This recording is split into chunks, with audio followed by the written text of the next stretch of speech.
Au nom du Père et du Fils et du Saint-Esprit. Amen. Mon Seigneur et mon Dieu, je crois fermement que tu es ici, que tu me vois, que tu m'entends.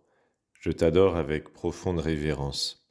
Je te demande le pardon de mes péchés et la grâce de faire avec profit ce moment de prière.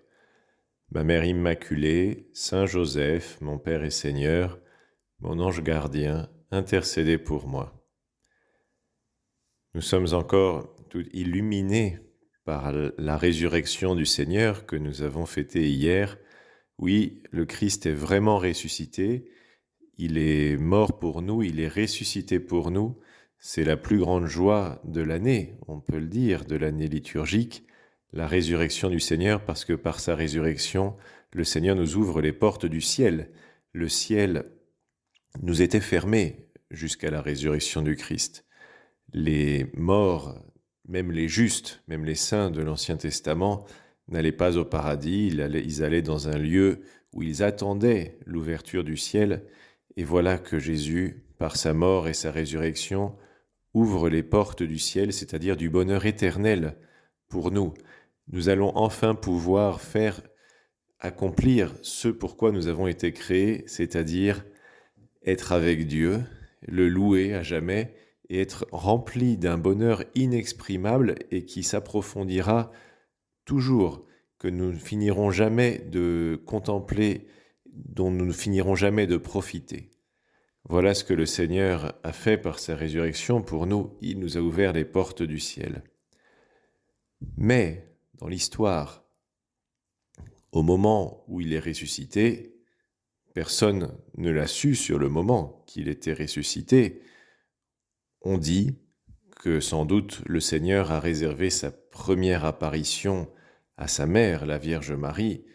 C'est probable, compte tenu de l'amour qui unit l'un à l'autre. Le Seigneur n'a pas voulu laisser sa Sainte Mère un instant de trop sans la rassurer, sans venir la saluer et se réjouir avec elle de la résurrection.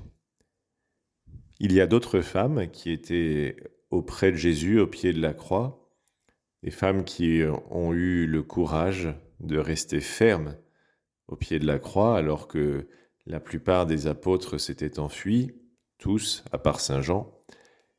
Il y a d'autres femmes qui, elles, viennent rendre un dernier hommage au Seigneur. On voit qu'elles l'aiment vraiment, elles l'aiment profondément. Après le sabbat, donc une fois que le samedi est passé, à l'heure où commençait à poindre le premier jour de la semaine, c'est-à-dire dès qu'elles peuvent se rendre au sépulcre de Jésus, eh bien Marie-Madeleine et l'autre Marie, dit saint Matthieu, donc deux femmes qui étaient au pied de la croix, Marie-Madeleine et l'autre Marie vinrent pour regarder le sépulcre. C'est incroyable. Elles aiment tellement le Seigneur qu'elles viennent simplement regarder sa tombe. Elles ne se sont pas résolues à ce que le Seigneur soit mort. Elles veulent toujours lui témoigner leur profond amour, leur amitié. Et voilà qu'il y eut un grand tremblement de terre. L'ange du Seigneur descendit du ciel, vint rouler la pierre et s'assit dessus. C'est incroyable. Elles sont venues avec des dispositions de tristesse, de mélancolie, de nostalgie, en se souvenant peut-être de ce que Jésus avait fait pour elles et pour toutes les personnes qu'il avait rencontrées. Elles étaient profondément abattues, sans aucun doute, parce qu'elles avaient cru que Jésus serait le sauveur d'Israël. Ce sont les mots que d'autres disciples de Jésus, les pèlerins d'Emmaüs, ont utilisés avec Jésus lui-même, et nous qui avions cru, nous qui croyions qu'il serait le libérateur d'Israël, elles avaient cru à cela et Jésus était mort, elles étaient tristes. Mais malgré tout, elles vont rendre donc visite à Jésus dans sa tombe. Et c'est là que commencent les choses extraordinaires. Un grand tremblement de terre, un ange qui descend du ciel et qui vient rouler la pierre et qui s'assoit dessus. Elles ont tout de suite compris qu'il s'agissait de quelque chose d'extraordinaire, un ange qui descend du ciel et en plus qui roule la pierre, qui devait être lourde, peut-être qu'on ne pouvait pas la rouler seul. Là, l'ange le fait sans aucun problème et s'assoit sur cette pierre. En plus de ça, précise saint Matthieu, l'ange avait l'aspect de l'éclair, son vêtement était blanc comme neige.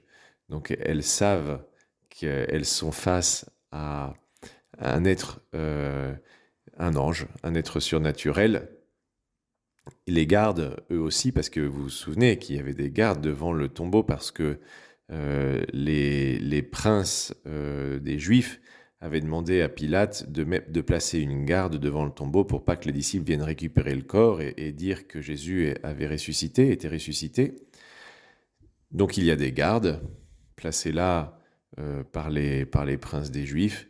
Et bien ces gardes se mettent à trembler et devinrent comme morts, c'est-à-dire qu'ils s'évanouissent. Ils sont terrorisés à la vue de ce qui est en train de se passer.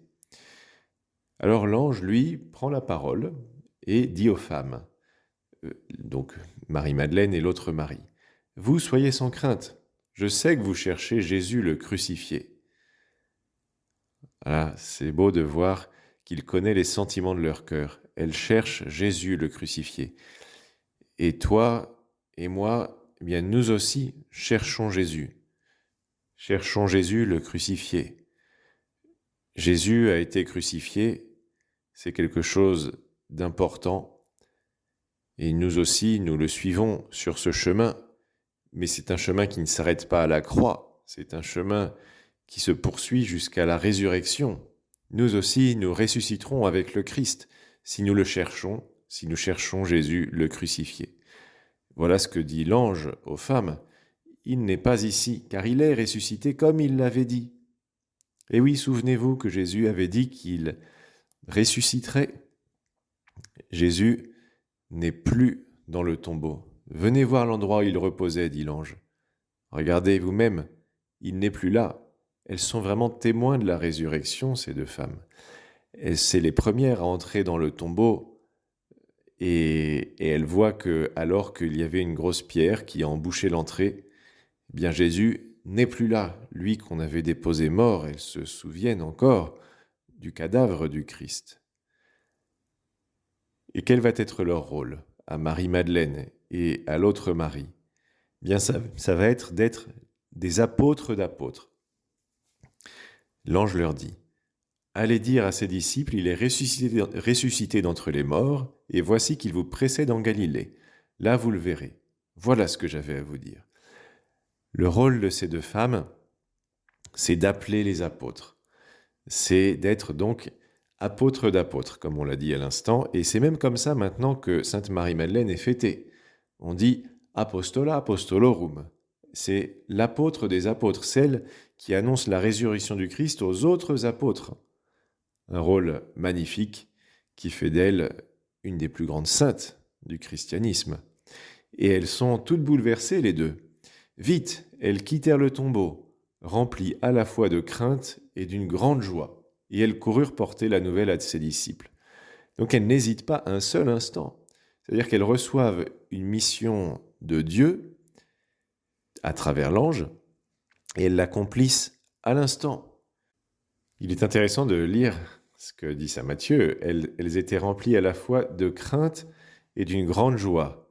De crainte parce qu'elles sont face à un événement surnaturel qui les dépasse complètement et qui nous dépasse aussi complètement. Mais elles ont été préservées, disons, du fait de se trouver face à du surnaturel. La pureté de leur conscience leur permet de rester droite et de ne pas s'évanouir comme les gardes qui, eux, se rendent compte qu'en réalité, ils n'allaient pas dans la direction de Dieu. Dieu ne voulait pas qu'il y ait des gardes qui l'empêchent de sortir de son tombeau.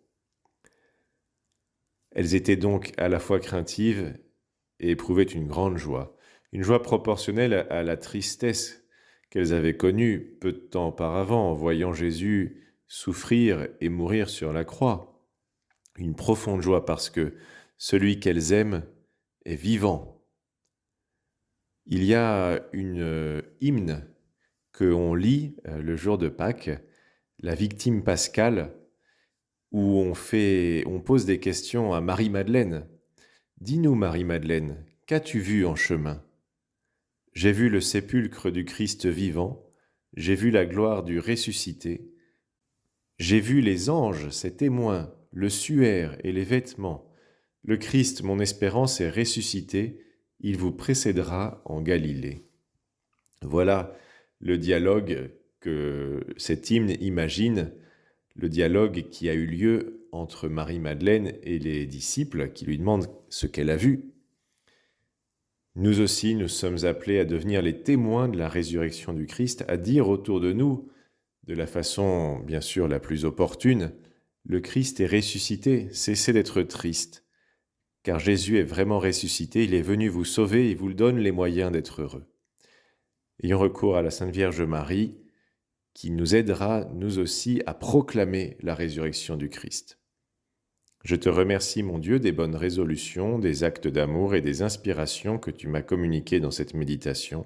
Je te demande de m'aider à les mettre en pratique. Ma Mère Immaculée, Saint Joseph, mon Père et Seigneur, mon ange gardien, intercédez pour moi.